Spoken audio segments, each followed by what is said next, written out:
Welcome to the Real Comic Heroes Podcast.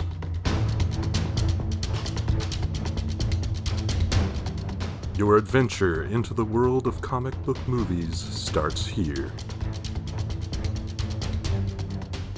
Greetings, citizens, and welcome to another adventure of the Real Comic Heroes Podcast. I'm Travis. And I'm Patrick.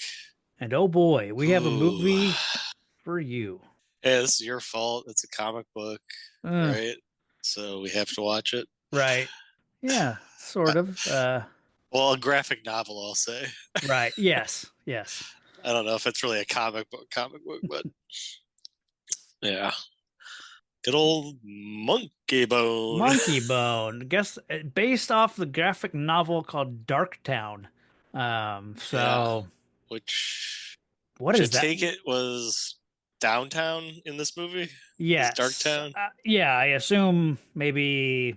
Yeah, I don't know. Don't know if they changed something for this or if in the book maybe downtown was the same thing. Yeah, I did do some research on this one. Okay. And I know that the original intent was Darktown. Yeah. But I think Christopher Columbus got involved to kind of, I guess, tamper down the edge. Maybe soften it, maybe? Yeah. Okay. So I wonder if that's why Darktown... That seems like a weird thing to change, though, out of anything in this movie. So yeah. From dark to down. And yeah, I don't know. So I don't know if that's one of the minor tweaks that were done, but that's the only thing I could think of. Because, I saw it was Darktown, the comic, or the novel. Yeah. And I was like, I don't think they ever used that phrase in the whole movie. Yeah. So, okay. Yeah, 2001 joint with far too many people. A big cast, yeah, a lot of characters that could do better. So yeah, it's, but yeah, there was some interesting things throughout. This is my first time watching it. Absolutely, yeah. Both, yeah, so, my first time too. I remembered the trailer must have been attached to something that I owned that I because I remember like when the very few times I've thought about Monkeybone in my life, I could kind of remember elements from the trailer. And I even said it in our last episode when we were talking about doing this. I was like, yeah, it's got Brendan Fraser and Chris Kattan. And one of them, I thought it was like the pair of those guys were running around the whole movie. Chris Kattan doesn't show up until, yeah, easily after the halfway point. Oh yeah, it's like the last 15 minutes or something. Pretty much. So yeah, what I was expecting going into this was really nothing like it's a weird mix of like The Mask and Beetlejuice and Nightmare Before Christmas, and a few other things. Yeah, I think the comparison I saw was Cool World. That yeah, Brad Pitt, like probably because of the theming, like of all the sexual innuendo. Yeah, and just the idea of like mixing like going into a world that's kind of, I mean, not animated, but things were different, surreal. Yeah. Yeah. So 2001 was not a good year for movies for me, so I remember the poster that's on like the version I got on Prime. Okay. That like one where he's like arms out and like characters all around him. Yeah. So I remember that poster, but I did not remember anything, trailer, nothing other than it's Brendan Fraser. Yeah. So yeah, it was interesting. It's interesting. Yeah. It'll be fun to talk about, I think, because just going into a movie like this where I had no real connection to, or my expectations were fairly low, but I guess I realized like I should just kind of have an open mind about this because I don't know, there might be something here, and I did notice like in the opening credits, like it's written by Sam Hamm and he wrote Batman '89. So I was like, okay, that's a good name attached to this. And then Henry Selick, who directed like Nightmare Before Christmas, all the stop motion kind of stuff that you kind of know from childhood, James and the Giant Peach, and then later on Coraline. Yeah, that was the one I It's remember like most from. that guy knows what he's doing, and the stuff we get that is stop motion throughout the movie is really good. It's cool, it's creepy, it's super interesting. So like, and then I did read that Henry Selick, it looks like he left this project about halfway through or was let go or something wasn't working. You know, there's someone was quoted as saying, how the movie changed when they kind of took the movie away from him and made it something that I guess was maybe a little bit more general audience Yeah, worthy, I guess. And and he said that yeah, this is not the movie he wanted to make. So sounds like which there were complications along the way. So yeah, which makes sense because I think a lot of people in this probably weren't expecting the outcome of this movie. Aside from Whoopi Goldberg, who looks miserable the entire time, but yeah, she just kind of is just there, not yeah, really doing much. The character is okay. It's just, yeah, she doesn't make a lot of impact with the very few minutes of screen time she's even in the yeah, movie. So it's kind of a lot of that. It's like a lot of people in this for a very short amount of time. So yeah. I think it was her wardrobe. She's okay. probably like, really, this is what we're doing. So I can't blame her. It's kind of ridiculous. She looks like she kind of reminds me of like a Power Ranger, that villain lady. Okay, Like, Rita. yeah. No, Yeah, she okay. even gets her own like kind of Power Ranger thing at the end, I That's guess. true. Like She a giant does robot. pilot a giant mech.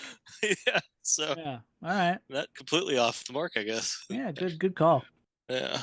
It opens with like, Uh, well, before we get there, yeah. it just opens with like an animator, drawing a monkey, and like you can tell yeah, that comes first, right? It's Yeah, it's the credits with him yeah, painting the picture that's right, yeah.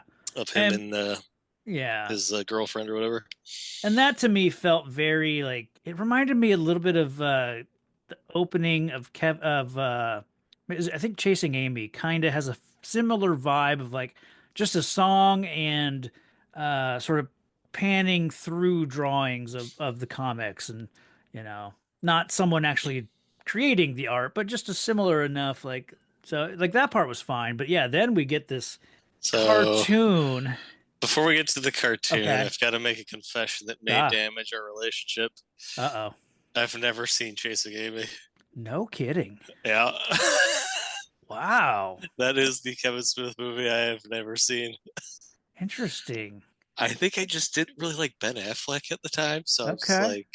like that, and I knew him from being like an a-hole most of the time. So Yeah. like was it Mallrats? Yeah. You Oh yeah. got Yeah. the bully guy and Walrus. Yeah. not Mallrats, but the '70s high school movie, Days of Confused. Oh, of course. So I just knew him as an asshole. So I was just like, I'm good. Huh. And then I just never got around to it. But Yeah. I had to come clean after you said that. Interesting. Oh, I I feel don't so much know. better. It's been a long time since I've watched Chasing Amy, and that was like of the original three, that was my favorite one. Okay. But I've watched it a bunch in college, and kind of became obsessed with like those movies at that time. Yeah. I don't know if it holds up. I don't know how, in today's world, if any of it, like, I don't know. Yeah. Yeah, I know the gist of the plot, so I'd be Okay. The character, I love like the acting in it, the performances in it, like all of that is great. I don't know if the story holds up. yeah, So yeah. I'd be interested to see. yeah, yeah. Anywho, But yeah, we're not here. Unfortunately, we're not here to talk about Chasing Amy. let's get back to the real movie. Come Yeah. on. No, I'm not gonna like be down on Monkeybone the entire time because I had fun with it. I just kind of at a certain point I was just kind of like I'm digging this. It's an oddity. It's It's a what? something. It's an oddity. Yeah. It's like something you don't see like a major studio making anymore. It was weird. I kept thinking about like this feels like a mid 90s movie, Mhm. and I know that we're in 2001. So Yeah. it feels like it's being made in the wrong era.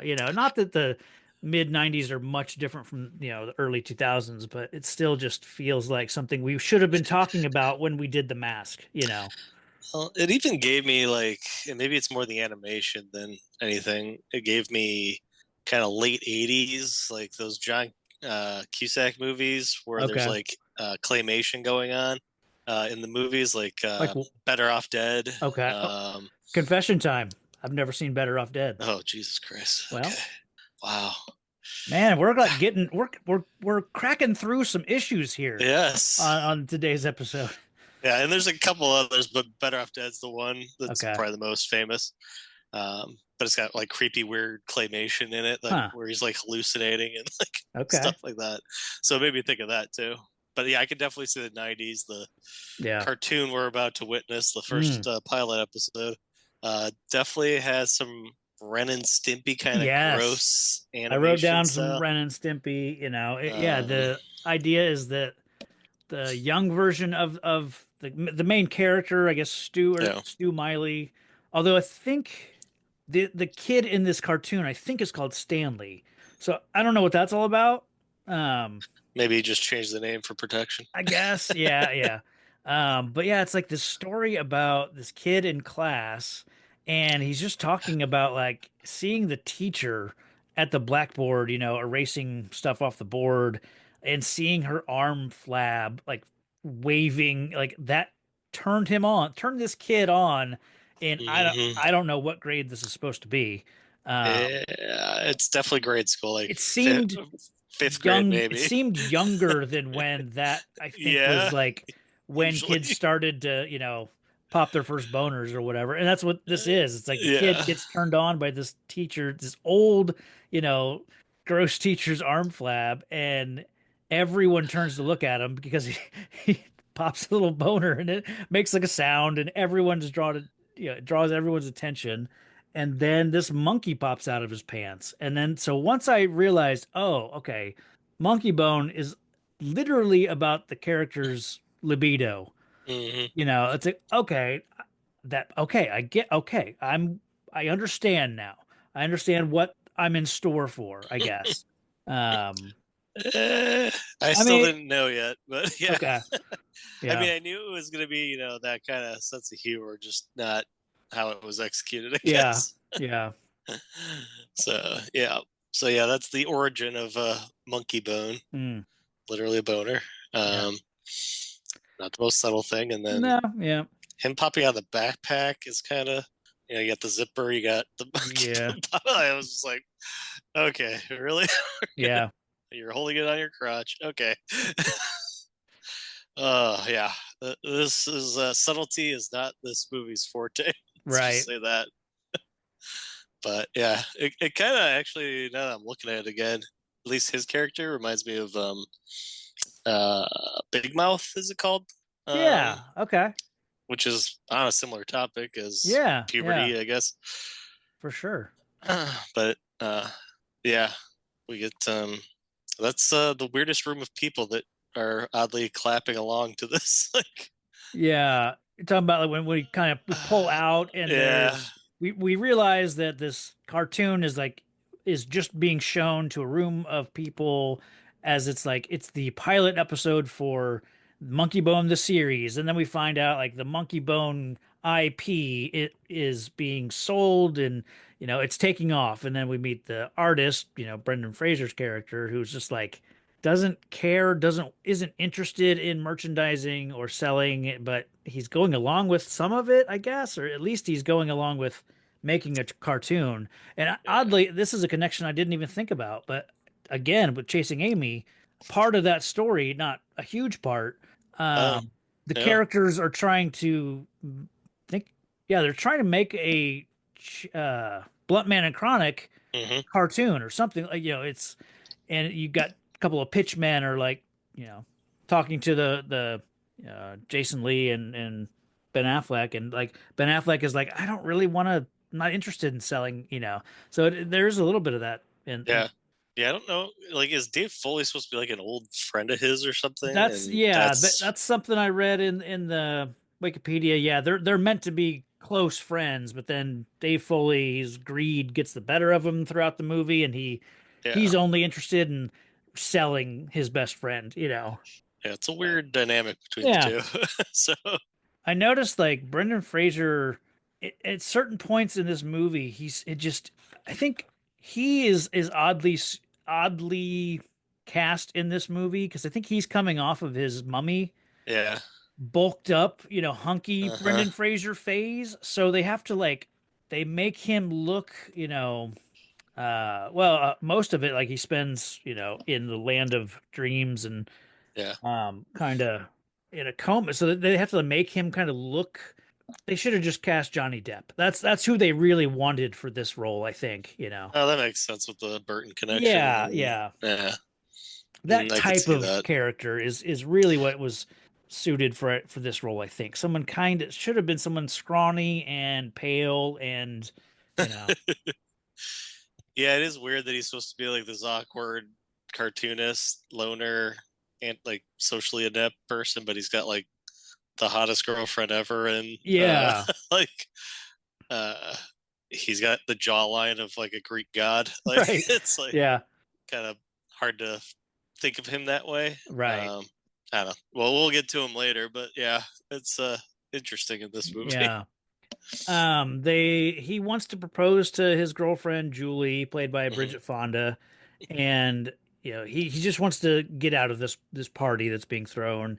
And they get in the car, and it's stuffed to the gills with Monkeybone merchandise, and I guess I don't know what it is. It's like an inflatable, almost like a life raft or a balloon or something Oh, it Monkeybone looks, related.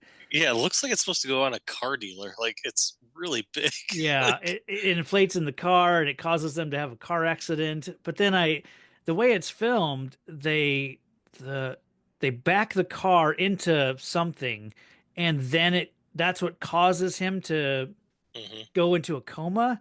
But then if Yeah, you know, based on the research and the trailer, actually, yeah. The trailer confused me when I I guess the watched the movie. original story is that he backs into something. It's not enough damage to really it just dents the car really.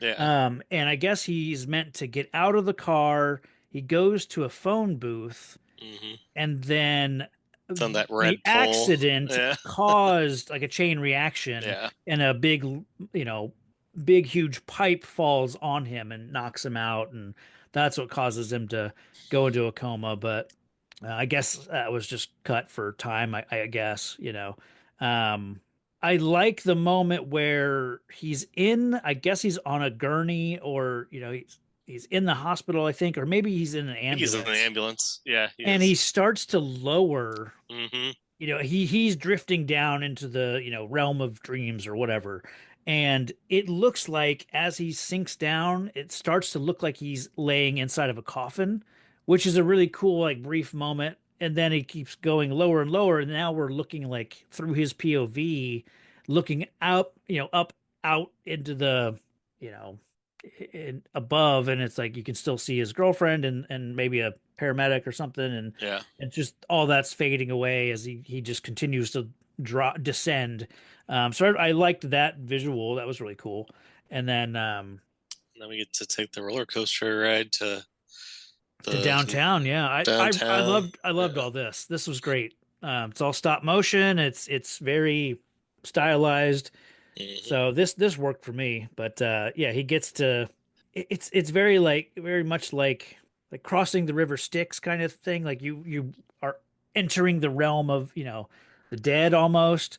That kind of feeling like he arrives on a dock or Yeah, something. And because I and think the next stop when he gets off is like death or something like that. yeah, the land of death. Yeah, and Um so he's in the land of, I guess, coma patients in downtown, I or think it's sleep. I like think a this in is the realm between. of sleep or the land of sleep or something. Because this area Hmm. we'll learn is lorded over by Hypnos, and he's the Yeah. god of sleep.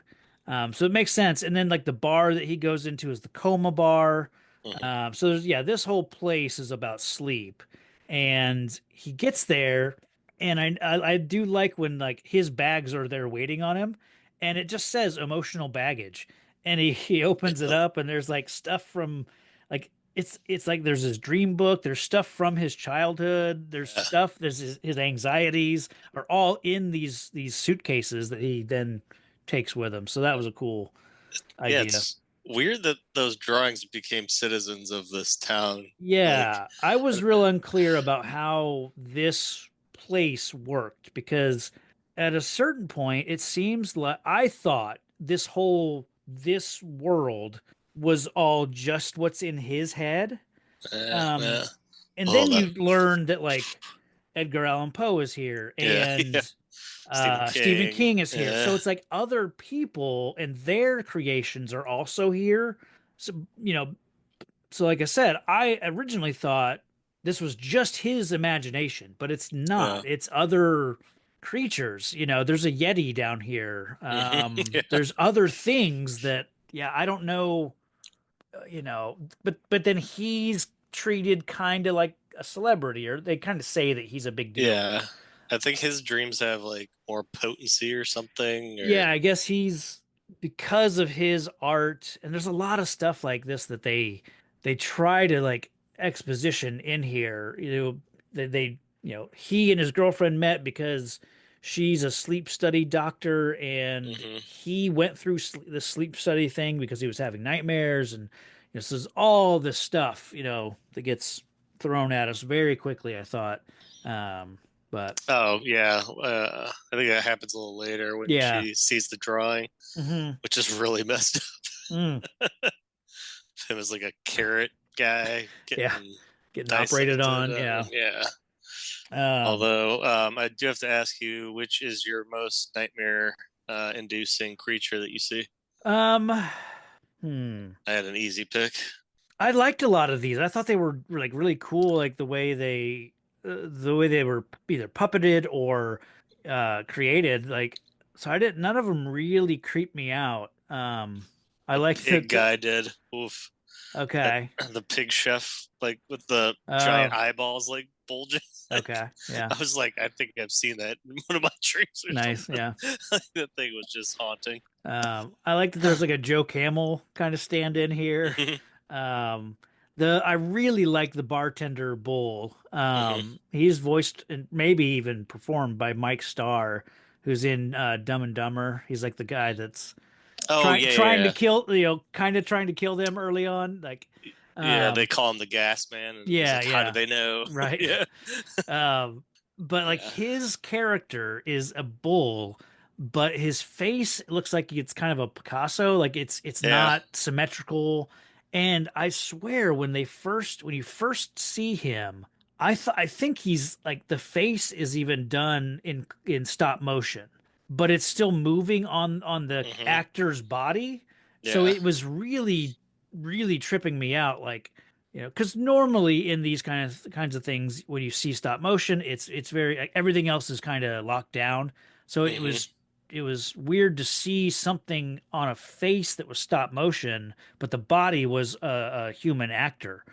So like I know you can just kind of superimpose that onto Yeah. wherever you want it, but yeah, at first I was like, I don't know how they are doing this. So it really was cool. It did feel very dreamlike. So, Yeah. I think that's what it's got going for it. Is it's supposed mhm. to be surreal and Yeah, everything, so you kind of let go of a lot of stuff when you're like yeah, judging that kind of work. yeah. So that's Um, helpful. yeah. So he goes to this bar, the Coma Bar. I really like that when he gets there, everyone's drinking martinis out of IV bags. hmm That's a cool like thing that just becomes a normal thing when he's down here forever, however long he's here. Um, At least 3 months. Yeah, but I don't know. The passage of time, I think, is different for what Stu is experiencing down here in the Dreamland Oh, I got you. versus what Stu is experiencing in the hospital. Then we Yeah, meet Monkeybone. yeah, could have done without it. Okay, yeah, I don't like the voice. It's like okay, I know they sped it up or whatever. yeah. Um, but man, is it irritating? I'm not a fan of the voice either. It was bothering me knowing that this was John Turturro because hmm it doesn't Yeah, sound anything like John Turturro, and that's okay. Like he's allowed to put it in a performance, and then they're allowed to tweak it and speed it up and alter it. But it is like, as I'm listening to it, I was like, why didn't you just get Steve Buscemi? Because that's what he sounds like. And I I don't didn't I know don't that. think Steve Buscemi was like, he was, I guess he was doing, he'd been in Fargo at this point, so, Yeah. but I don't think he was known for like, oh, you got an Oh, interesting voice. and he was in Airheads with Brendan Oh Fraser. shit, that's right. Yeah, of course. So he was acting at this point. Yeah, to me he just sounded like Steve Buscemi the entire time, which is fine. It's okay. It was weirding me out that this was John Turturro. But I did read that Ben Stiller was up for the role, dropped out of it to do Really? dropped out of it to do Mystery Men. So in an alternate world, I'd like to imagine John Turturro as Mr. Furious. Oh, I And guess this would have taken longer to come out because of the yeah, claymation and all that stuff. Yeah. yeah. Or So top motion, I mean. yeah. Yeah. But Okay. I mean, I think it worked out probably for the best either way, because I can't imagine Ben Stiller doing this character either. So Yeah. I but think the character itself, I was just over with immediately. yeah, So, he's super annoying, but yeah. So yeah, there's like a song and dance route. So he meets Monkeybone in this bar. He performs a song. He does a song and dance. He dresses up like Marilyn Monroe. yeah, turns his ears into boobs. Yep. Yeah. That was interesting, I guess. But yeah, Again, it so was he done well. Like yeah, the oh yeah, stop motion was done well. It's just, absolutely, yeah. Because at a certain point, I forget that oh yeah, he's just a character. Yeah, I don't think about him being like, oh, except for like when he goes to kiss Brendan yeah, Fraser, he plants a big kiss on him when he first meets him. Like that, you can kind of see like where the two things, make contact, and it's like, yeah, you can see that it's real fuzzy right there. But yeah. the rest of the time, when he's just bouncing around and being a cartoon character, it totally works. So then I think he realizes, or some big commotion happens, and he witnesses somebody get to leave the dreamland or whatever. Oh yeah, the exit ticket. Yeah. Yeah, Then he finds out that, oh, okay, you get exit passes. I think that happens right around here. yeah. It's I think he has enough of Monkey Bone, and then Yeah. that interruption from the Grim Reaper comes to give that old guy a pass. And Yeah, he's like, of "What? course, he's That guy's indignant. old. Why Yeah, can't I go?" yeah. And then the exit. Oh, we forgot to mention Rose McGowan's a cat lady with super Yeah, cleavage in this movie for yeah. some reason. She's good in Uh, this. I mean, yeah, she but is, but it's like, it's what is going yeah. on? Um, Like I at first I thought he was like the one that created her, like all the other stuff too, but I don't get that yeah, vibe. right. Because she's into him to an extent, but Oh I don't yeah, know. It's weird dynamic, yeah, yeah. but Especially later on. yeah. There is a scene where we go back to the hospital, and Julie's there, Oh, his and sister was the most and useless character in this movie. yes, I had such high hopes for this sister character that comes in, played by Megan Mullally. Yeah, Now I love, because of things like Parks and Rec and some more recent things. I know in this time she was probably doing Will and Grace at this point, or had already been doing it. I think that was a late '90s into the yeah, early 2000s show. And she was I remember her then, and being super annoyed by that whole character, because yeah. the voice. I didn't watch a lot of that show, so what I did see, I didn't care for her. But so I like her now. But in this movie, she's totally playing a character more like her character in Parks and Rec. So I was totally happy to see her in this. And yeah, I was really like interested to see where they go with this, because she comes in and is like, is it, yeah, this is the first time you see her. She comes in and she's like, the doctor comes in and she's like, all right, doctor, which one is it? And he's like, what are you talking about? He's like, which of these plugs, do we yank, which, like, I just, the idea of the, like, he just went into a Yeah. coma, and she's like, which one of these do we pull, and I kept like, I wanted some reason why she was so determined to pull the plug on her brother. and she kind of makes the doctor say like, how long do you think he has? Because Julie, obviously didn't want to pull the plug on her Yeah. boyfriend. So they kind of get the doctor to commit to 3 months. Like if he's not awake in 3 months, then he's no good. So she's like, okay, sets her watch basically to 3 months, Yeah. um, and is gone. And at this point, I'm assuming that the family's loaded and she wants some inheritance or some reason. She makes a comment that Yeah. It's the flimsy. two of them had an agreement. If this ever Yeah. happened, pull the plug. Yeah. So yeah, but there's not But she's like into it. yes. Like She's eagerly awaiting. for the reason that I think you were expecting and that most people would expect that Okay. she's gonna get the Monkeybone fortune or something. Or her Oh, like or he's the heir to something yeah. I assumed and that. she'll get his stake or something. Right. Like monetarily, she seemed Yeah. like she was dressed like a rich lady kind of Yeah. giving off that Yeah. vibe. So I thought she was like in it for greed of some sort, but it's just It goes pure nowhere. It goes nowhere. Yeah. because when we were 12 we said we would do Yeah. this or whatever they were. Yeah, it's the biggest waste of time Yeah. and serves absolutely no purpose. Right. I kept thinking towards the end, I was like, okay, there could be a reveal here, but I'll wait till we get down the road to say what I thought was going to happen. But Yeah.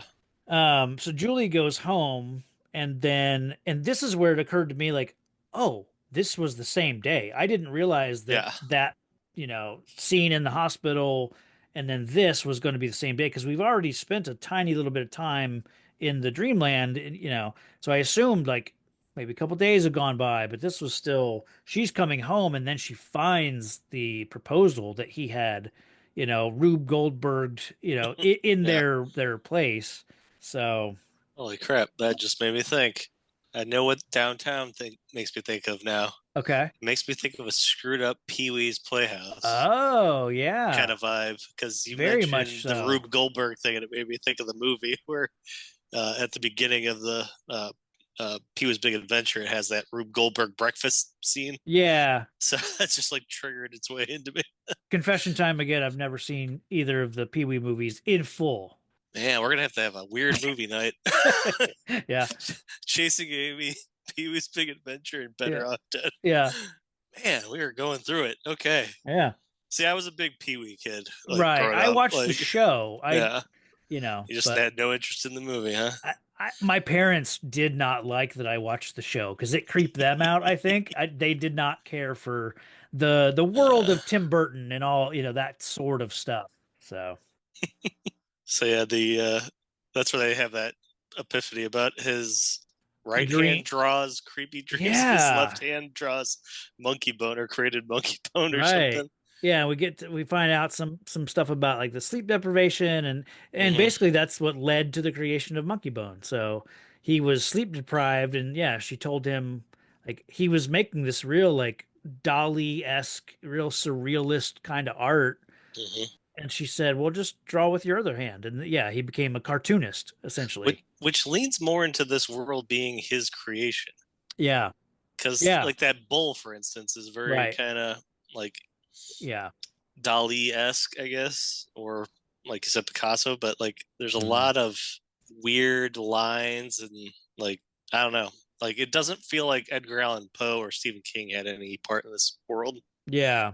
Like I don't feel there, or for some reason Genghis Khan. I don't. Yeah. Yeah. And Lizzie Borden. I don't know. It was a weird collection. Yeah, I was like, it is was this weird. Bill and Ted all of a sudden? What are we doing here? Again, we'll get to that. I'll save it for that. Okay. But yeah. So yeah. Yeah, there's another like song and dance moment here where Monkeybone does a song, a very like crude song about Julie. Yeah. That pisses off Stu, and like he makes Monkeybone get in his sack, Back in the pack. back in the pack. Yeah. Yeah. And it was interesting because Monkeybone was like instantly became like master, master and servant sort of like Yeah. relationship. Like he, there is a part of him that like Stu can say, "Get in the bag," and he will. Like, it was Well, you got to remember, Monkeybone is his yeah, boner, so right, he's basically talking to his own junk. yeah, yeah, Like, so get in the pack means get back in your zipper pants. I don't know. yeah, yeah. I don't know. That whole time I was trying to figure out the dynamic. It's weird to think about, but Yeah, yeah. that's this movie. And then this is where the old guy gets the exit Yes, ticket. yeah. Exit Um, pass and we do get a Beetlejuice reference of the weird test of strength device that yeah, throws them into Abe's mouth, yeah. because that's in Beetlejuice where he turns into the carnival guy and then brings Oh, down right. That's right. Yeah, yeah, yeah. the test of strength thing, and then they Okay. go through the ceiling. Yeah, So okay. it made me think of that again. The the Angel of Death, or I guess I was thinking of him as Angel of Death, but Grim Reaper, yeah, reminds me of in Batman: Mask of the Phantasm when the Phantasm comes. She says like, and she's putting on a voice to throw people off to hide her identity. Mhm. But she's like, Chucky Soul, your angel of death awaits. And the voice is almost the same as this. So it's also, an angel of death coming to deliver people. So it was also very like, just felt thematically kind of similar. Yeah. But yeah, I like the idea of the exit pass because then that's what leads us to like, oh, okay, we gotta we gotta put a team together and we're gonna do a heist. You son of a bitch, I'm in. We go. They plan an exit pass heist.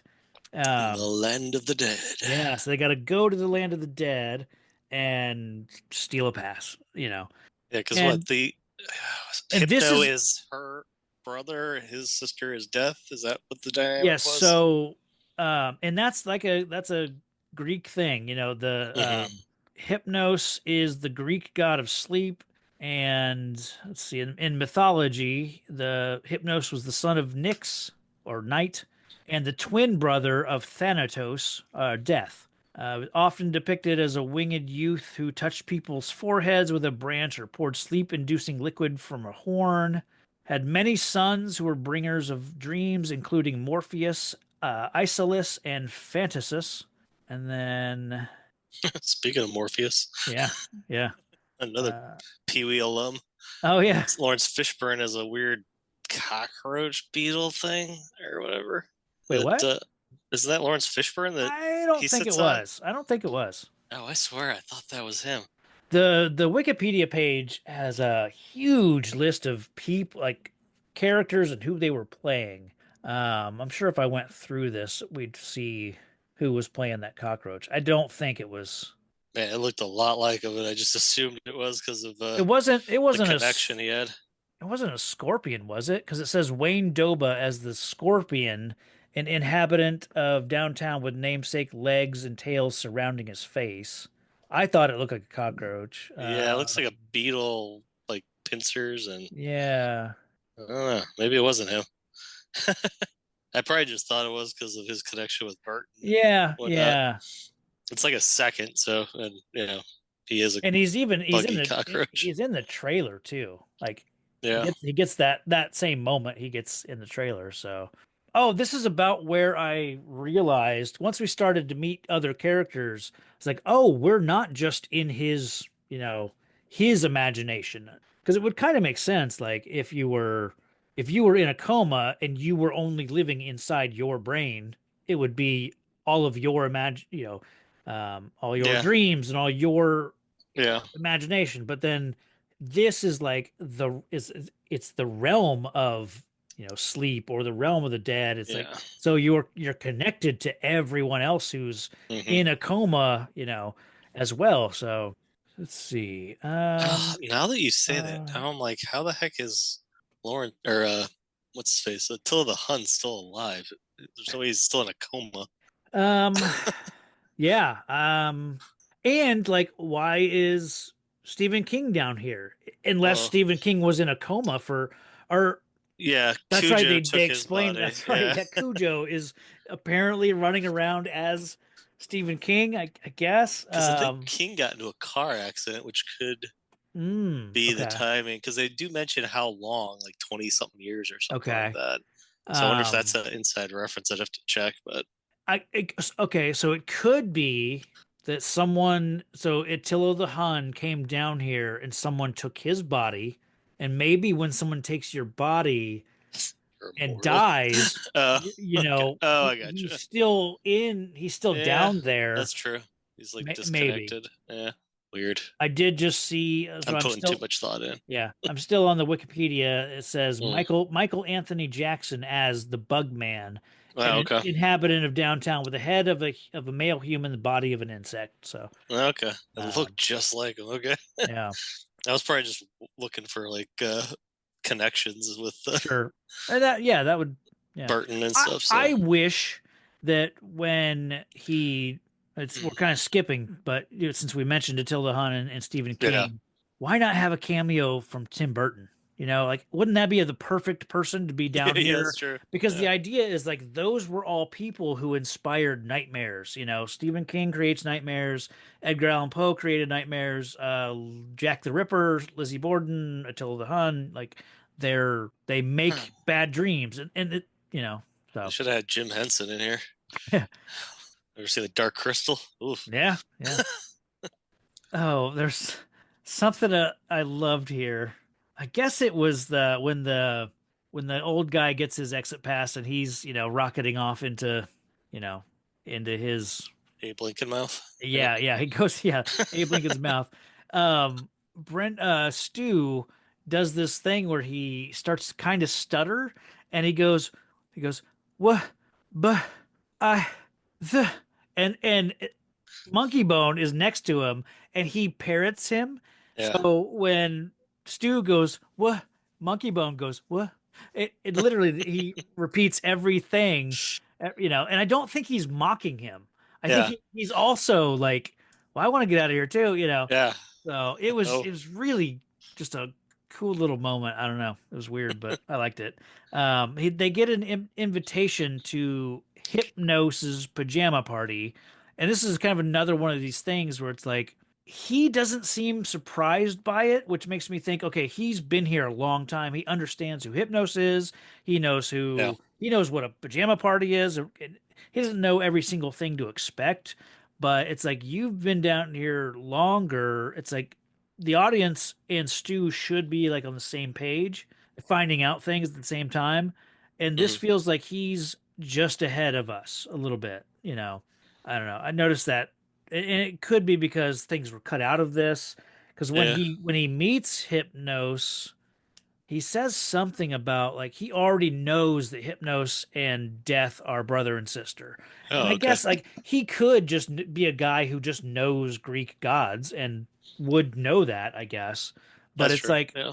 it gives the impression that there's something that got cut out, some information that he had, that we didn't see. So Yeah, it's hard to remember because I know the cat character mentions like some exposition as well. I don't know if she mentioned it before that party or not, though. yeah. Well, I know he's at the pajama party, and then we cut back to the hospital, and it's been 3 months because he's got a beard. Like Julie's there at the hospital trimming his beard, and in walks the sister, and she's like, it's been 3 months, like,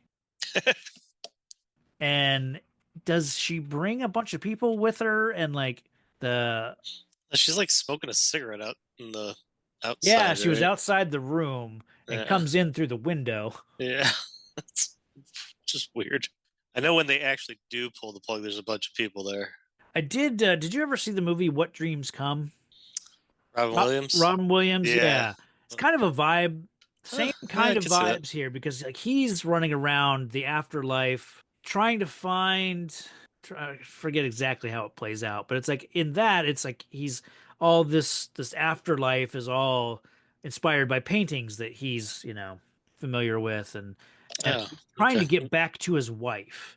Or I think he's down there and finds out that his wife committed suicide because she was depressed, and he's trying to get from like the afterlife to hell to save his wife's soul. It's like super dark, God, but I have not seen that movie in a yeah, while. yeah, but similar-ish vibes of with dick jokes here. So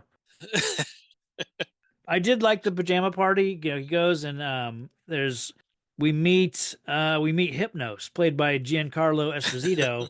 You Yeah. know, Gus Fring like as this like Goat man. goat man with, Yeah. at first when we first saw him, he's like laying on a bed, he's surrounded by women, and you see his lower half, and it looked really weird. And I think just the Yeah. camera and the lighting, it was very dark and hard to like tell what exactly was going on down below.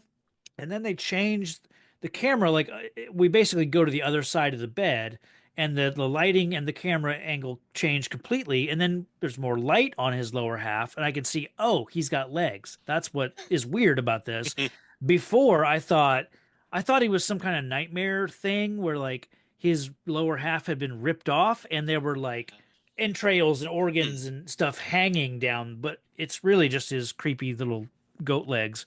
Yeah. So either way would have been kind of cool, and nightmarish. But then it's interesting when he's like up walking around because you can tell that Yeah. like they got the actor rigged up to do some of the motions, but it's all like green screened away, and they've got like puppeteers, or controlling his legs. So it's a Yeah. weird blending It's of unsettling. it's So I'll give it unsettling. that. Yeah, yeah, yeah. But I really like this character. He's nothing like what the when I was like reading into like Hypnos, the Greek, because every depiction of him as like cherub wings on the side of his ears, but here he's just a horny goat man. He's just Yeah. he literally has horns. He's really just a goat man. What are those called? There's a name for, not a centaur. Oh, satyr. Satyr. Okay. Yep. Yeah. Oh, this the pajama party, and they all like they make a big deal about this the live feed, or it's a Hmm. live feeding or something, and they're something about this nightmare that they're all about to watch, and then it turns out to be him, like Stu, and but this whole thing reminded me of the music video for "Don't Come Around Here No More" with You Tom can see Petty, that. Yeah. because it's very like Alice in Wonderland, Yep. very dreamlike and surreal. And Yeah. I remember watching that video a lot as a kid. It was always on VH1 or maybe MTV, but I liked watching it, but it creeped me out. Yep. Um, It's a good call. yeah. So this is where Hypnos tells him, "Oh, if you want to get out of here, you have to sneak into the land, into Deathland, and steal, an exit pass." So Well, it also triggers her seeing him in the dome, that's what it was. That's and what the live feed was. yeah, The nightmare. Okay. and that then helps her create nightmare juice, I guess. Yes. Yeah. But I don't know. This got real confusing real quick. Like, so that makes it seem like the plan for Monkeybone and Hypnos was just thrown together right as that was going on, I Right. guess. Yeah. There's some Julie being a sleep doctor becomes a big, huge part of this. Yeah. Because yeah, she's inspired to. She cottons on to the idea that Stu is alive, trapped in his dreams, and Yeah. they need to feed him nightmares, basically, to Scare him awake, I scare him thought. awake. Yeah, that's where it ends up going. And so yeah, she goes back to she gets with her colleagues, and their plan is to make this nightmare juice. And that's literally what they call it. That really bugs me. Like you're a goddamn doctor and you're calling this thing nightmare juice. It's a movie called Monkeybone, so Yeah, yeah. so yeah, I think they have the heist Yeah. pretty So they quickly. they sneak onto a cart that's already headed to Deathland because the Angel of Death is taking somebody down there. Yeah, my favorite character showing up. Oh, What is his name? Thomas oh, Hayden Church. yeah. Love his character. Weird little character to have it. Dry sidekick to Yeah. Whoopi. Yeah. Kind of looks like Death from what you call it? Yeah. Back to the Bill and Future, Ted's Bogus Journey. Back to the Or Future. not Back to the Future, Bill and Ted's Bogus Journey. Shush. When Back and Future go. Back to the Future's Bogus Journey. Yeah. Good yeah. Lord. Nice. Bill and Ted. It's a B word. Jeez. Right. Travis, I'm getting old. I know. All these movies are blurred together. Yeah. This podcast is just broken me. So cut me some slack, Jack. Yeah, yeah. But yeah, There's a that's what really made me think of. weird thing where they go down here to Deathland, and Whoopi Whoopi Goldberg playing Death, her head just explodes. Yeah, she's I got don't spares. I don't know why. And yeah, they if they had to cut other things out of the movie, we devote this time to like, yeah, her head blows up, then Thomas Hayden Church goes to a shelf, gets a new head, and screws it back onto her body. But I do have to say, the fake head Yeah, looked amazing. yeah, the transition was cool too. Yeah, most movies when they create a fake head for somebody, it looks really, not great. Like even in a movie like Terminator 2 where they had a couple scenes where they had to use like a fake head for Arnold, Yeah, even that didn't look as good as this one does because this one looks just like Whoopi Goldberg. And yeah, when they screw it onto the body and then it like you can just tell when it like yeah. shifts into the real, person. It's super well done. So, no complaints there other than like the scene doesn't really need to exist. No, yeah, I don't care But about Pompeii. yeah, Don't under. And this does give me the vibes of Beetlejuice's Afterlife, like the yeah, office green yes, setting. Like I was yeah. like, okay, I guess they recycled it from the '80s, but uh, whatever. There's also a lot of like, so when Stu gets down here, they forget, do they get caught? And Yeah. then he kind of pleads his case and she's like, okay, Hmm. yeah, is that okay? But like the whole bit where they're trying to sneak out of here with the thing is like there's a lot of stop motion in this section. There's like a vehicle that looks fake, but it's like and it blends in with the background. I don't know. It all the visual stuff here just knocked it out of the park. Looks great. Oh, wait, no, that I don't think he does explain his way out. I think that's later. Is that later? Okay. This is where they get blown out by her exploding head. Yeah. Okay. So he does some explaining later when he actually gets Okay. I must. Yeah. Chris Oh, Kattan's body. Like he does that kind of that's spiel right. about it's for love and this, that, and the other, and That's right. all This is that. the Yeah, part where they get the pass, they make yeah, it back to Dreamland, and they're about to take the exit pass to the what do you call it? The thing where you hit the yeah. thing The and the carnival thing does ride. the thing. Yeah, the Yeah, carnival, yeah. The sledgehammer thing that you like hit this and it rockets them up. That's when Monkeybone betrays Stu, yeah. knocks him out, takes the exit pass, and then we find out that this is a plot between Hypnos and Monkeybone so that Monkeybone can enter the real world and take And over Stu's body. So get the dream juice and get all the that. yeah. It's all thrown together real quick, but it also goes into his weird drawing, which was really cool to watch. Yes. Yeah. Like it was like a Tool video. Yeah. Oh yeah, That's yeah. what it made me think of. For sure, yeah. This is where when we cut back up into the real world in the hospital, now they've got everyone surrounding Yeah, Stu. It's like, because it's been 3 months, they're ready to pull the plug. And like Julie wants, well, give us a little bit more time. They're like literally watching the clock, at a certain time, the doctor will pull the plug. But the sister, Megan Mullally, is like nudging the doctor, yeah. like, come on, go ahead, get on with it. But I really like that. And I even wrote down in my notes, I assume there's some inheritance. Like there has to be an explanation for why she's so eager, but again, we'll get Yeah. to why I thought that later. But um Hey, baby, oh or whatever baby. Yeah. whatever the heck he says. I And wrote this is down that where I give up. okay. I Yeah, just this wrote is down kind of no. where I stopped like because up till now it was like I'm super enjoying where everything's going, the visuals. It's an interesting, fun story. But Yeah, once Monkeybone is now inhabiting Stu's body, I'm less interested in where this goes. I did notice like my interest starts to taper off a little bit as we go now. Um, I wrote down Brendan Fraser kind of playing this like a cartoon character now because he's yeah, literally a different person now, yeah. and he looks like looks like, a ska band member, because he's wearing like this like striped suit. He's Yeah. got that little soul patch that they left, Pointy sideburns. Yeah, yeah, the pointy sideburns. It's giving So me some Sugar Ray vibes. yeah, he just needs to pick it up, pick it up, pick it up. Yep. And I do enjoy that he does check that he's got genitalia now, Yeah, well, he's never because had he's a never, yeah, he didn't yeah, get drawn with yeah. any. So there is one part that, so Julie takes him home.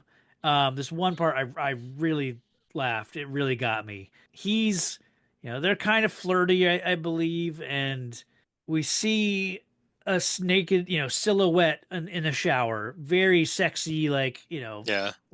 suggestive sort of thing. Like she is showering, glass shower door, so we can kind of see the outline of her body, and looks awesome, right? And then you cut to him, and he's just like, his jaw's on the floor. He's just, basically going awooga. Yeah. And then it cuts to the TV, and he's watching two monkeys banging on the nature channel. And like next to him is we can see her in the shower. It That really got me. I like the bait and switch there of Yeah. thinking that he's like, oh, finally seeing this naked lady, you know, and that's not, it's That's the weird thing about this character, because yeah, then when he dreams, he's dreaming about chasing lingerie models. yeah, yeah, And he's obviously was interested in Catgirl and the yeah. other, like He's uh, just he's just it just he's doesn't matter. horny. He's horny personified, Yeah. but he's also a monkey. So it's like, yeah, he has urges for both. I do like one thing I really like here is the way Brendan Fraser plays it, where if he gets like nervous, excited, scared, he does like this little monkey, like, Yeah. squeak, like, the, Yeah. The eat. yeah, he does that often, and it's just really, he plays it perfectly, I think, I thought it would have been hilarious if he was disappointed she didn't have flabby arms. Oh, right. Like, you've picked Yeah. somebody totally opposite of your origin story. Yeah, he should have been like obsessing over her arms and like trying to make them waddle. Yeah, Yeah. that's funny. That's Um that's what I was he hoping for, he but oh does, well. yeah, he does, like, he transitions into like, basically doing a striptease for her, and it goes from Let's Get It On to Foxy Lady by Uh, Jimi Hendrix, which that song is always tied to Wayne's World 2 for me. I think it's 2, right? One or one. two. It's one. Is it one? Yep. Okay. Yeah, I could have But done without the camera angles on some of these. yeah, we linger on. I feel like I'm getting like Yeah, teabagged in real life or yeah, something. yeah. But some good slapstick, I guess, with this, because the way he's all over the bed, and then I like the dive. He does the dive thing again that we Hmm. saw. With Kitty, like this all kind of works, and he's just creepy enough, kind of to push her out of being in the mood. Basically. So, It's or do very they end up? he hits his head like on the Yeah. headboard or something. Oh, that's right. I wrote down that it looks like they avoid a creepy, morally questionable sex scene. Because But it's like, then if they were to bang, yeah. but it's not it's Stu's body. It's, it's, And he passes out and goes into her crotch. So yeah, that's right. That's right. can't end it on a high note. Yeah, yeah. This is where we go back down below downtown, and Stu is in prison, because of this whole heist thing, this whole thing that he tried to do. He's in prison. This is where we meet Edgar Allan Poe, played by Edgar Allan Poe the Fourth, Oh really? who claims to be a descendant of Edgar Allan Poe. Um, he does kind of look like him. I've looked at his Yeah. IMDb, like he could be related, but it's one of those, like, he claims, there's Yeah. no, because Edgar Oh. Allan Poe didn't have kids, but Yeah. he had He had a sibling, right? he had nephew, like he had family. Uh-huh. He didn't Yeah. have kids. Yeah. So it's like he could be related, and then maybe someone took on the name, kept the name going, Hmm. I guess. Yeah, you never know. I thought the Stephen King guy looked like pretty good Looks Stephen pretty King. good. Yeah, yeah. Although, as I was thinking about this whole scheme, so he's done this to all these people, where he's utilizing their I nightmare guess so. energy. Yeah. But does that mean Cujo is writing Stephen King's book Yes. from that point forward? Yes. Yeah. A dog is Currently in our world, Cujo is inhabiting Stephen King's body. So, because Cujo was just a rabid dog. It didn't have right. talking or writing ability that I was aware Yeah. of. So Yeah. okay. I don't Uh, know. and Poe's crow, I don't know if that crow could write or. Well, I guess he didn't really All write right. anymore after his death, but Yeah. Yeah. I don't know. That's weird. It's just all animals can only Yeah. take over your body. Yeah, it's a weird premise to begin with. So It is. And this part of the movie, once they've got this plan, the I I wrote down the plot is to have Monkeybone do a Freddy Krueger. yeah, I think what I meant is that they're gonna try to get this nightmare juice hmm and infect the world? Question mark. Like, and they want to.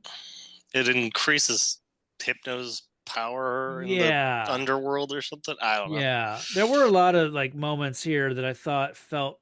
And I've just recently gone through the, Freddy Krueger franchise, and so like a lot of this stuff forward, that all the nightmare juice and like trying to go into people's dreams, like it felt very Dream Warrior. Yeah, Um, Dream Warrior. Love that song.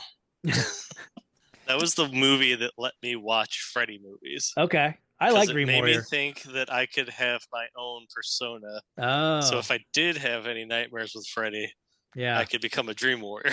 because there's like the I think he's a deaf mute kid, but in the hmm dreams he's like I think there's one like that, and then there's also Yeah. a kid in a wheelchair, I think, but he's hmm like a superhero or something. Yeah. Somebody's a superhero. I can't Yeah. remember which one. There was a cool part where Monkeybone has a nightmare. Like they're in bed. He and Julie are in bed, and then he has a nightmare. So I thought that was interesting because he's Yeah. probably never had one before. And then he talks to Hypnos, like Yeah. in his nightmare. Hypnos shows up and just kind of like reminds him of his task. I Yeah. think was this where he started having a dream and he was chasing the Yeah. bikini models. Yeah. See, I thought this was Hypno doing it, like Oh. creating the nightmare. Like it's almost like he took over his dream or something. Okay. Because he's what, the master of dreams, not the master of nightmares, or something like that. I don't know, I get confused with his Unclear. power. That's like sleep. I don't know. I assume both. Yeah, But yeah. Um, maybe bad dreams are more powerful or something. I don't know. But yeah, we get the creepy walking action in this one big time yeah. on the golf course. Ugh. Yes. We also find out that when we go back to Stu, that I forget where that Kitty knew this whole thing. She knew the plan, So it's kind of like you let this happen. So there's like she's maybe not to be, maybe didn't make the best decisions or whatever. But Well, we also get the seduction scene at the lab with the oh god, oh uh, yeah, yeah. ape. That's what I wrote monkey antics down for. Okay. Oh, that's right. He goes into to do Mhm. a heist on. The Yeah, juice. Monkey Bone Stew goes to the dream lab to steal Yeah, the nightmare juice, and yeah, runs into a orangutan, and yeah, there's a connection. there's a Almost kiss. almost. Well, there was lip to lip contact. Oh, I didn't Um, look close enough. Thank God. I couldn't look away. And then the monkey takes his pants. So, Yeah, yeah. yeah. Again, another shot I didn't need of him rolling backwards with his Oh yeah, grundle yeah. I noticed that camera too. It seemed forward. very bulge right in your face. It's like a lot of crotch from Yeah, him in this movie. yeah. Then we cut to Stu and Herb, Dave Foley. Like now that Monkey Bone is running the show, Stu's all about cashing in, making that money, selling the Monkey Bone merch and all The of that stuff. the And then, pig stuff. Oh, that like stuff oh that was in the bar. yes, Oh, it grossed me out so bad. yeah, yeah, yeah. Ugh.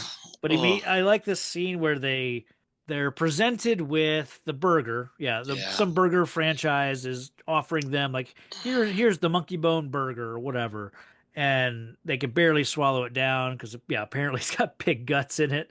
Oh, And then like so they find out that McDonald's didn't want to play ball, so they're like, okay, great, we'll work with you guys. Those guys, like it cuts back to Stu and Herb, and then it cuts to a brand new set of six men in suits or whatever, just pitch men, marketing assholes, but like the scene never changed. yeah. It's literally like I don't know if I don't I don't think the burger guys stood up and left. I think it's like meant to be a passage of time, but they did it Yeah. in camera essentially. They did it in one shot. So it's just really cool like idea of like all these pitch meetings, going on, but we never cut. I don't know. But then these guys are trying to sell this monkey bone doll that shoots gas out of its ass if you pull Yeah. its finger out of its butt. Of And course. then that becomes the delivery system later on for Yeah. the nightmare juice. So it's like, okay, interesting. Made me think of Jack Nicholson in the Batman movie. Yeah, yeah, the inflatable things, which I have that ties into a point I have later. Yeah. Okay. It's like Scarecrow, but with farts. Yeah, yeah. So I wrote down, and I don't think we see the sister again around this time. No. But I wrote down, because this is when it occurred to me, does the sister have a deal with Hypnos? Like, was she involved in trying to, further this whole thing? This, she doesn't. Yeah. You know, Well, she was ready to pull the plug before they even I found out about started the to like, juice. I think I Yeah. was trying to think of like, what else could be her motivation? Like, why was she trying to pull the plug? Does that somehow work into Hypnos's plan? I was looking for Yeah. some reason, because after that, like, I got nothing. I got no reason for that character to be in this movie, Yeah. and spoilers, like, There isn't. he's not. There is no reason for Yeah. the sister to be in this movie. So it really just became a character who had some really fucked up motivations for reasons, that we Maybe never. it got cut out or I'm something. I'm guessing it did get cut Yeah. out. Yeah. Because it's weird. Yeah. There's a moment here where we cut to Julie and her friend. They're sitting on the couch, literally eating pints of Haagen-Dazs ice cream, and they're both talking about the way Stu's behaving and like regretting this and that. And I mean, it does not pass the Bechdel test. I Yeah. don't know if you've heard of that, right? Yeah. Yeah, I mean, because they're literally just like two women gorging themselves on ice cream because they're down, because they have man troubles. And Yep. literally just having a conversation about the one man that they know, So it really doesn't look good. But we do launch into my favorite dream sequence of the entire Okay. movie. His poor doggy. I forgot about that. The With dog. redneck cat hillbillies in the barn with scissors Yeah, ready to yeah. neuter him. Monkeybone has to test his nightmare juice, Monkeybone delivery system. Yeah. So he sprays it on the dog, which Julie's dog, hates Monkeybone stew. So, oh yeah, we go into the dog's dream. Now, I wasn't expecting that. Yeah, I was like, okay, this movie, just when I was out, it brought me back. Right. Oh, like, this movie's got bits and pieces to it. I do love, but Yeah. man, that one got me. Yeah, then like we find out that all of the Monkeybone toys have have already been produced very quickly, and they're all being delivered and taken out of Stu's garage, where he is, adding the nightmare juice to each individual one.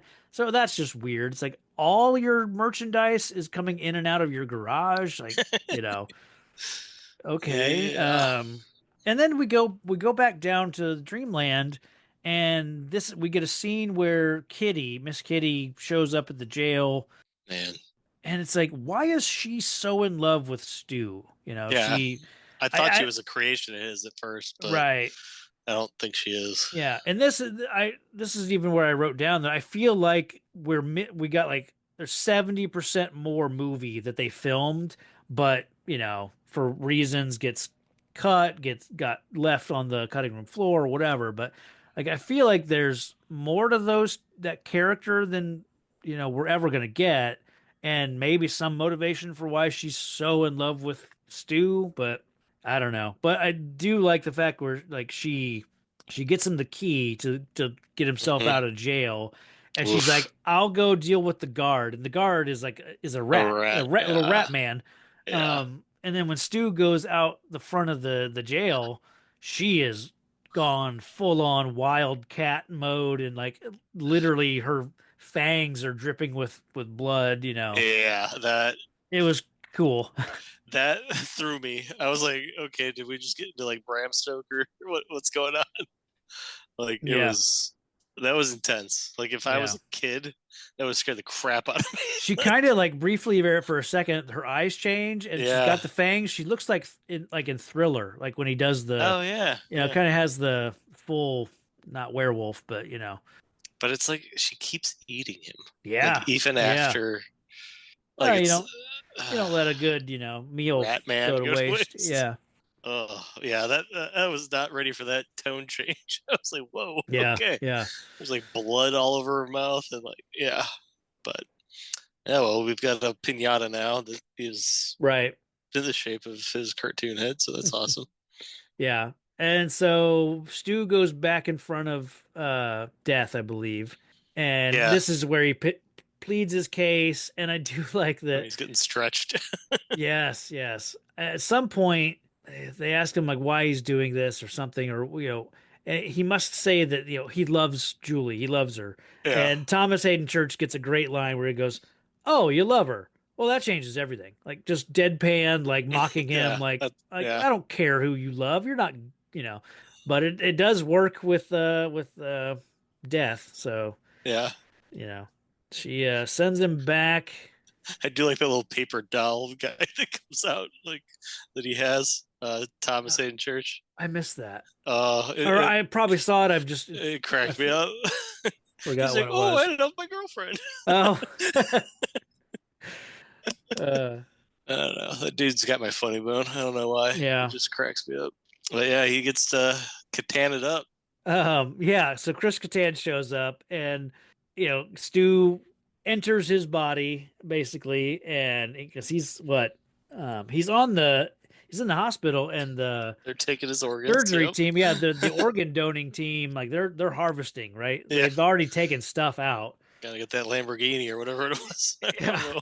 It almost seemed like they were selling the organs on the black market. Oh yeah, why they're so 'Cause, determined to get him back? Yeah. and he's talking about like Papa needs a new Rolls Royce or something. Like he's Oh talking like a spleen's gonna get him like a new car or something. Like it's weird. yeah. But Um, yeah. Um, I yeah. was kind of hoping, like, because when you see him, when he runs out of the hospital, he's wearing like a red leotard and he's got like a red, white, and blue jacket. I was like, I didn't know where it was gonna go, but I was Yeah. like, I hope they don't explain to us that he is a gymnast. Like he looks like Mary Lou Retton. Or Yeah. is that her name? Yeah. Yeah. Yeah, that's what he looks like. Yeah. I was like, I hope they don't like Don't exposition you us. worry. Don't tell us why he looks like this. But then it cuts to like, The dog delivering the newspaper.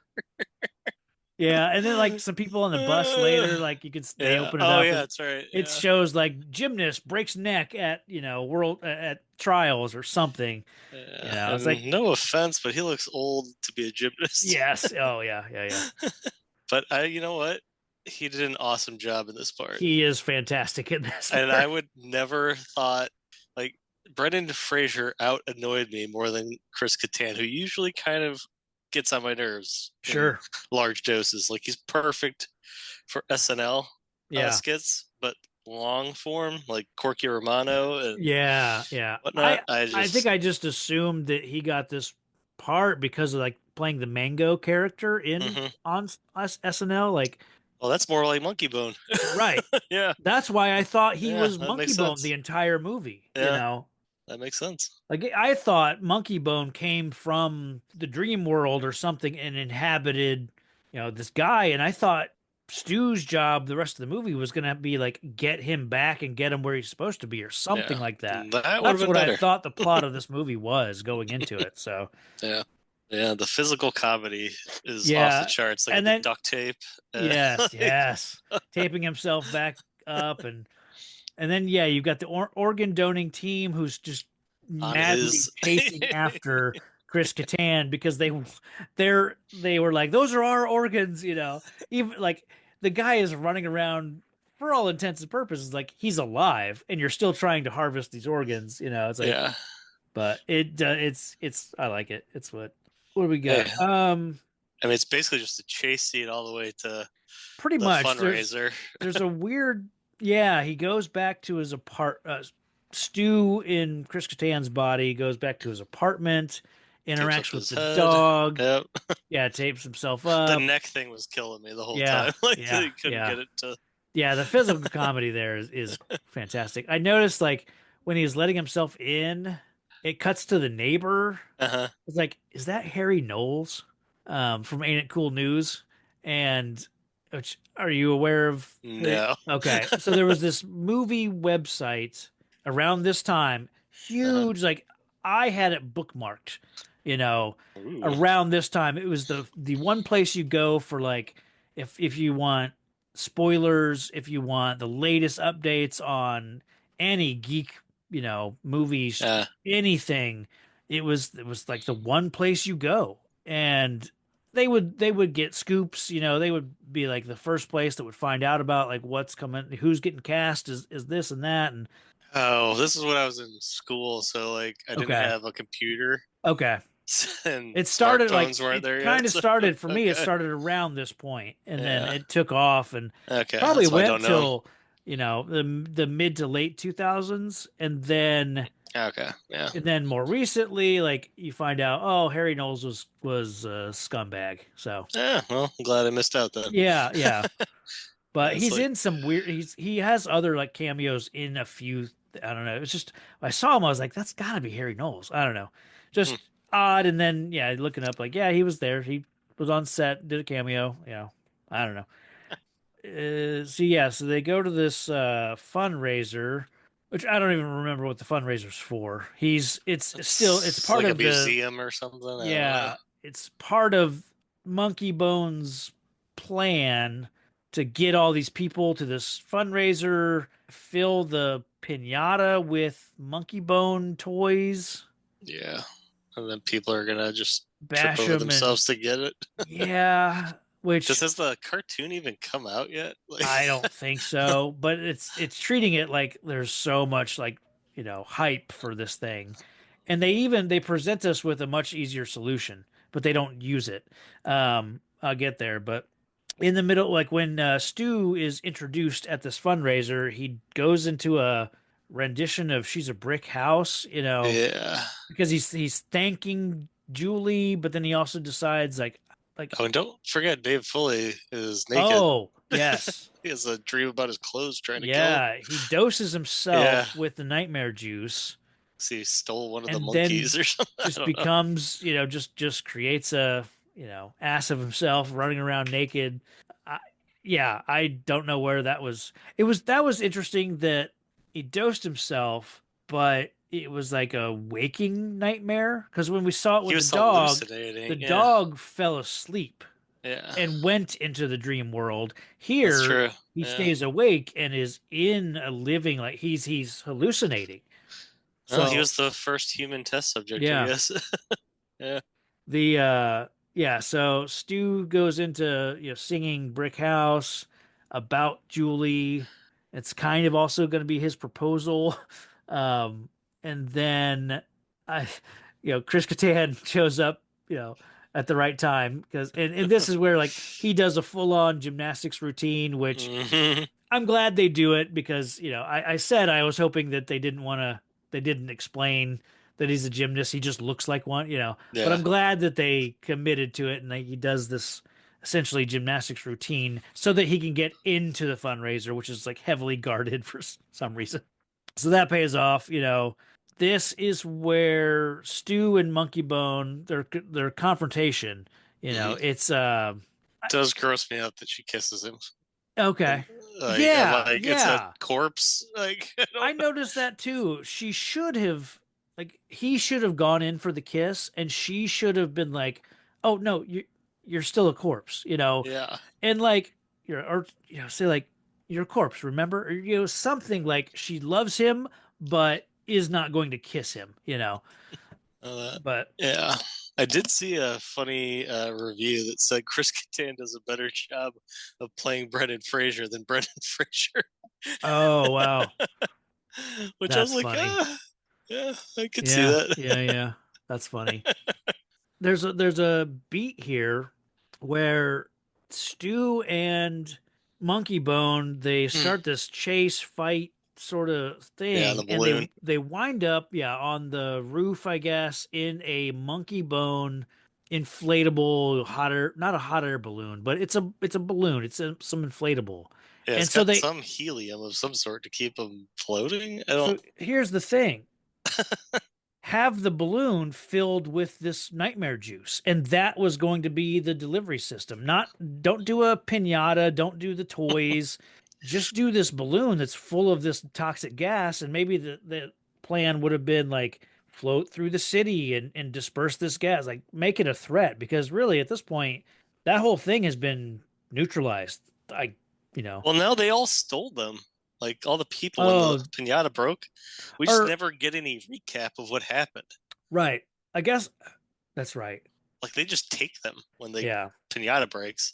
So technically, they could have brought them home to their kids and doused them with nightmare juice.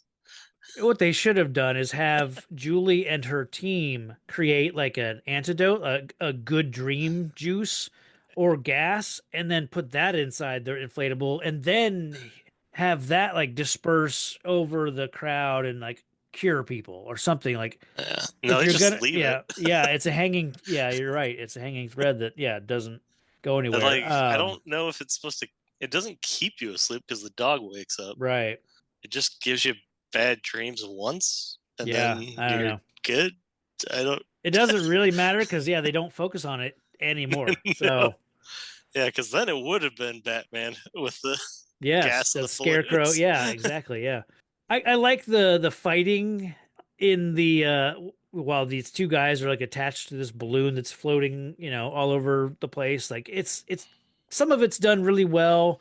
The bad thing is when they cut to the actors who are definitely on a green screen.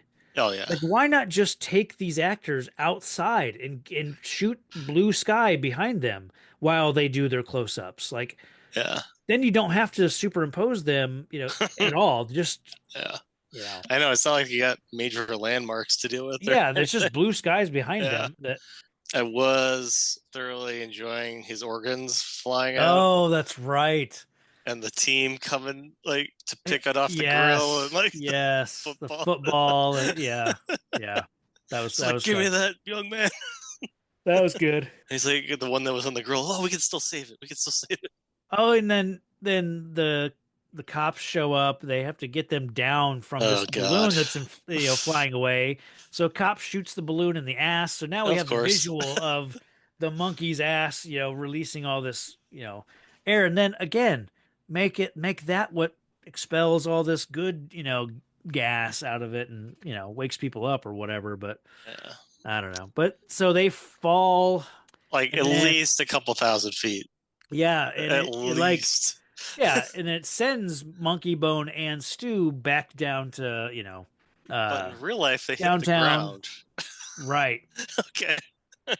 Well, yeah, they died, right? They land on the ground, they die, they go to the Yeah, they're in the. afterlife. Yeah. They go down to Deathland. They should be like pancakes. Yes, yes. Okay. Those organs should not still be viable. Yeah. And then how does it like Whoopi catches them with her mecha that's robot. right. Now she's in her mecha suit. Yeah. Unicron shows up in this movie. Like, I Uh, don't know. Yeah, that's right. and then she smushes them together because he's boring without Yeah. Monkey She's got a Bone. soft spot for him. But yeah, she realizes that they don't work without each other. And Hypnos never gets punished, and No. like, there's absolutely no point to this whole movie. Yeah. It's just like he was afraid to make a commitment or something, or he didn't do it quick enough, and that was the main gist of the story. I don't love that the death puts these two together, and then he comes back. He's essentially himself. He comes back to life. I like that he wakes up in the coroner's van. Yeah. And they get another little bit with the organ guys. This is a third version. This is not the version of Stu that she fell in love with, because this version, is Stu with some id, some. Well, wasn't it always a part of him, like a figment of his imagination? Because I think he's called a figment. Yeah, but I don't think But Stu was repressed. Like he was repressing all of Monkeybone. Like he was, So I don't. It's interesting that Monkeybone's the left, his weird morbid side's the right. I don't know. Yeah, that's how I don't know. I didn't think it was like changing anything other than maybe he knows that Monkeybone is a part of him, and to not totally shut it out. I don't know. I thought it would be kind of funny if when they were going in for their kiss, like maybe he does like that monkey sound that I like that he could do, just to tease like there is a little bit of Monkeybone in him now. He is smoother. And this I did notice, like he looks like he just stepped off of the Mummy set. Like he looks better here. He's not as pale. He shaved the little thing, and then got the rid of sideburns. Yeah. And then it smash cuts to Dave Foley telling us to take our clothes off. Yeah. That's the end of the freaking movie, and with a bunch of weird animation. No goddamn explanation to Megan Mullally's character. Yeah. No, like, what happened to all those people that stole the monkeys, that had the gas in it? No, Hypnos got banished, nothing. Like, there's no repercussions. It's like nothing ever happened. Yeah. I mean, he was dead in an ambulance in a body bag, and he's like back alive. Nobody seems to care, and like it's so weird. Yeah. I don't know. It's just so half-assed. Like it was just like, I don't know. I really liked the first, really until Monkeybone comes to the real world. I really liked the setup, the everything, and introducing us to the stuff down in downtown. Like I loved all of that stuff. Yeah, it just kind of ruins it once it's Monkeybone running around as Stu and just trying to be pervy and like it just none of that really worked. There was a little thing through after the credits. There was. Was there? I didn't. Yeah. If you stick it out, you get rewarded with. Do you remember seeing one of the figments or one of the creatures in the downtown look like like an Indian, like a Vishnu kind of thing? It's like a two-faced thing on rolling around like on a unicycle. Well, that thing, whatever that is meant to be, comes back at the very end and is just holding up a sign that says "The End." So, why didn't you just put that before the credit? Like, why make that a post-credits sort of thing? That's weird. Yeah, I thought we'd get something with like, maybe Monkeybone would like hint that he's still here. Like he's still in his head, or just like hint at like, I'm gonna come back and cause trouble. Just. Not that they were going to make a sequel to this, but like, Yeah. Yeah. So yeah. That was Monkeybone.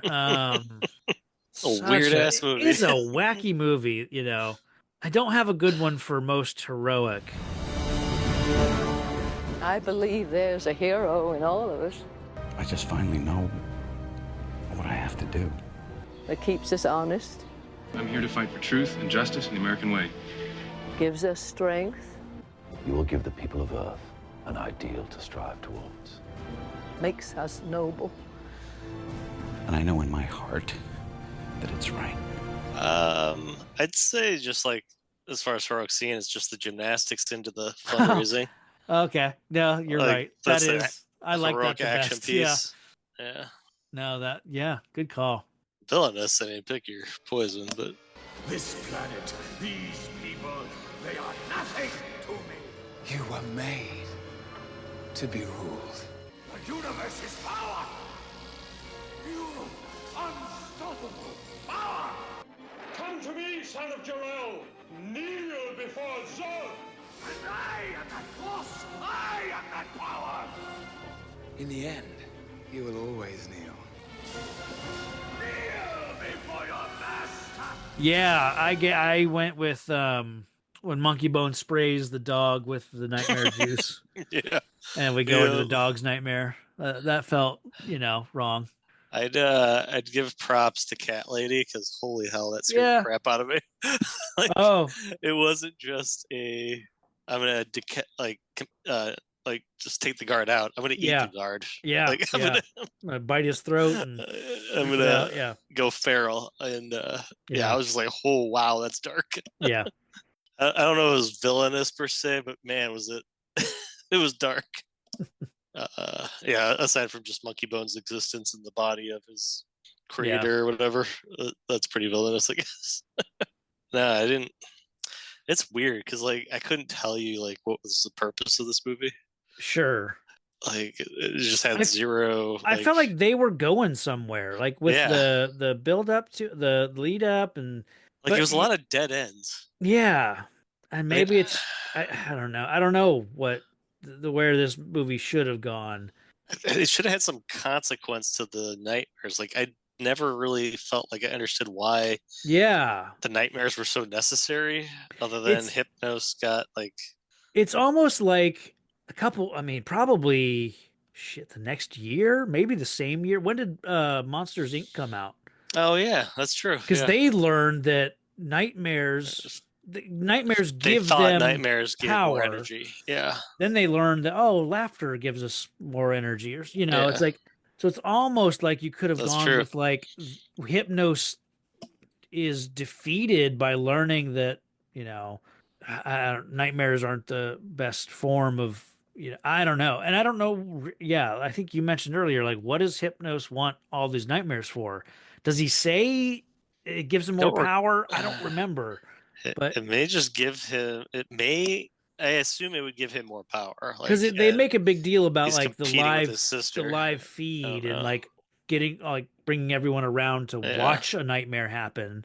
But Yeah, I don't know. and then the sister that didn't go anywhere. Yeah. And then Monkeybone, like the lesson he learned is that he's just gonna get smashed into the other guy. Like he Yeah. didn't really learn a lesson. Like, I don't know. I don't know. It was weird. It's a wacky movie that I did have fun watching it. I did for portions, but Yeah. man, as soon as he became Monkeybone in real life, Yeah. I couldn't. I literally was like, I can't watch this. Like I had to step away. Yeah. I was like, it's just too much. Yeah. So what would you rate it? I don't know, because it's got like awesome like character designs. It's got like a cool world potential. Yeah. It never delivers on any of that. Right.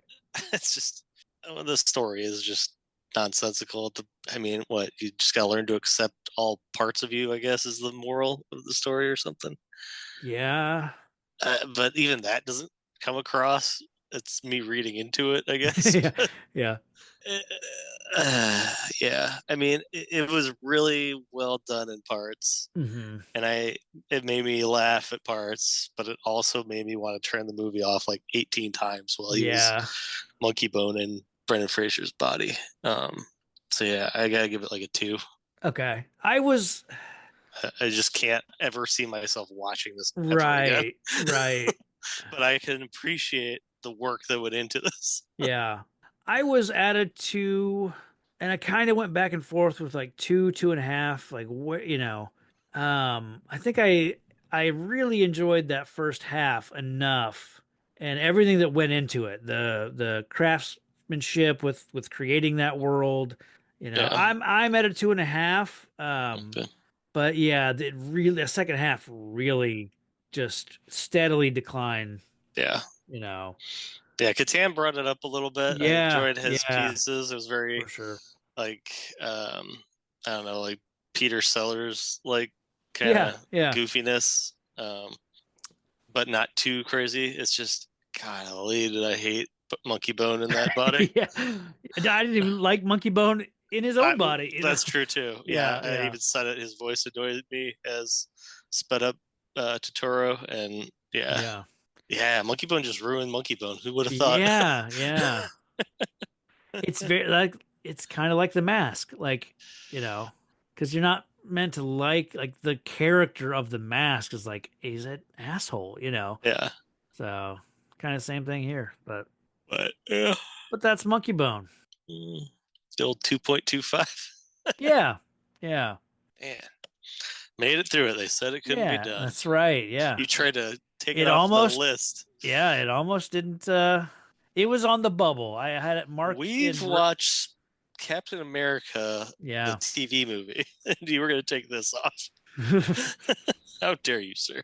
Yeah. What is next? Oh, okay. Yeah. Yeah. Next we have Josie and the Pussycats. Oh, back to cat people. All right. Yeah. There you go. Yeah. Yeah. So this is in the Archie's universe, right? I mean, I don't know that Or- this movie is, but yes, these characters came comics. from Yeah. the Archie world of comics. Yes. Okay.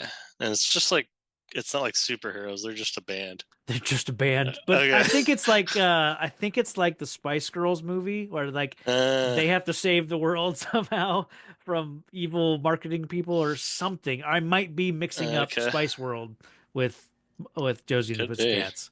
I've seen it once, I think. So yeah.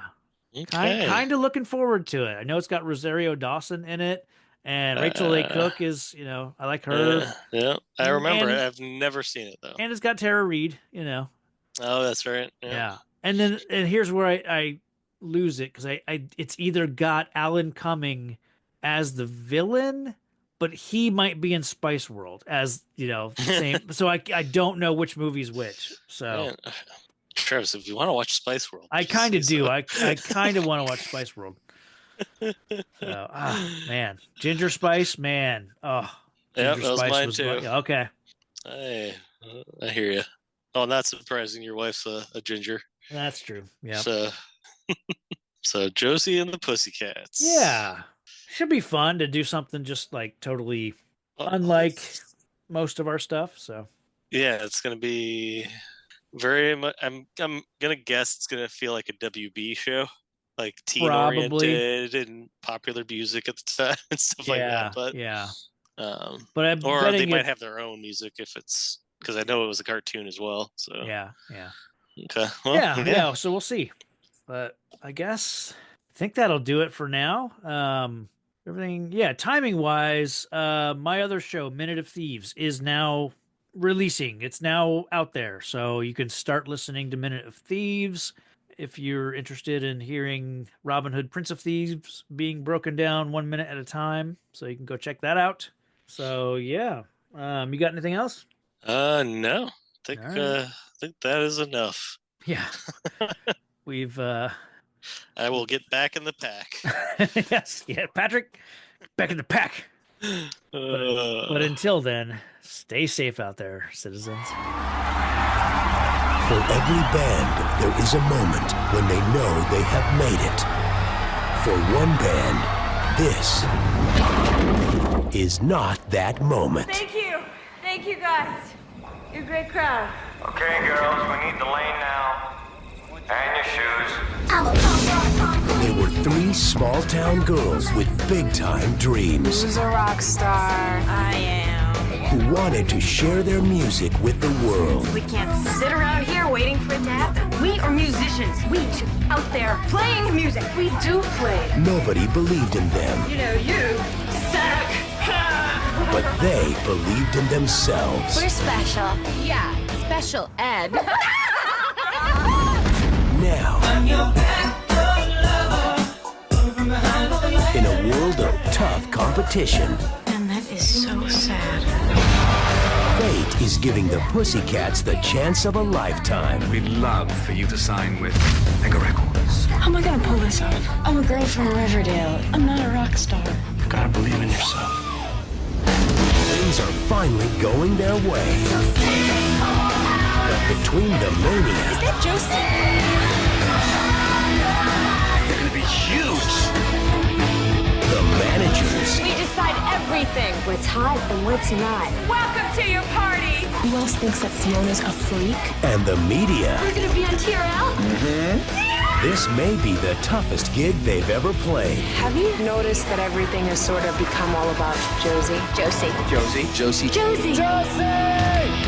1, 2, 3. Spin around. I made you a rock star. Tell me you don't love that. Forget it. You know I never liked you. No matter what happens, we will always be friends first.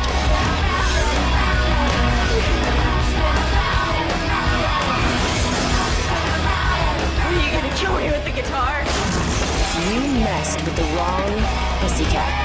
My bad. Josie and the Pussycats.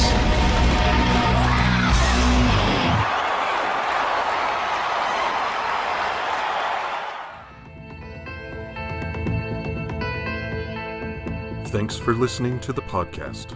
Find the show on Facebook and Twitter at Real Comic Heroes. All music and audio are the property of their respective creators.